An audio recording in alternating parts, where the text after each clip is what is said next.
നമുക്ക് പറയൂ, എന്താണ് ഈ സിനിമ, എങ്ങനെയാണ് ഈ സിനിമ സംഭവിച്ചത്? ഈ സിനിമയുടെ കഥയുമായിട്ട് ആദ്യം എൻ്റെ അടുത്ത് വന്നപ്പോൾ തന്നെ ഞാൻ വിചാരിച്ചത് മലയാള സിനിമയുടെ കയ്യിൽ ഒതുങ്ങുന്ന ഒരു സിനിമയായിരിക്കില്ല. അത്ര ഒരു അത്രയും വലിയ ക്യാൻവാസിലുള്ള ഒരു വലിയ സിനിമ, വലിയ സ്കെയിലിൽ എടുക്കേണ്ട സിനിമ, ഇതെങ്ങനെ നമ്മൾ എടുക്കാൻ പറ്റും?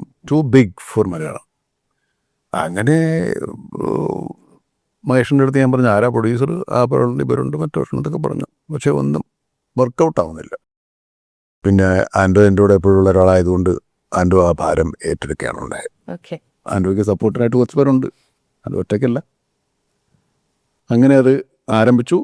സിനിമ അവസാനം ഷൂട്ട് ചെയ്ത് മെയ് 1 പുറത്തിറങ്ങാൻ തയ്യാറായിരിക്കുക. ആദ്യം വരുമ്പോൾ മമ്മൂക്ക മാത്രമാണ് മനസ്സിൽ എന്നാണ് സംവിധായകൻ പറഞ്ഞത്, മഹേഷ് പറഞ്ഞത്.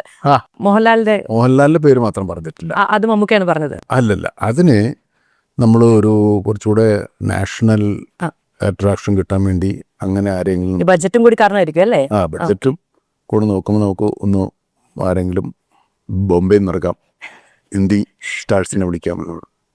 ഞാൻ പറയും, നാഷണൽ സംഭവത്തൊന്നും ഹിന്ദി തല തന്നെ വേണമെന്നില്ല, നമ്മളൊക്കെ അത്യാവശ്യം അറിയുന്നവരാണ് അവിടെ. അങ്ങനെയാണ് മോഹൻലാൽ വരാൻ.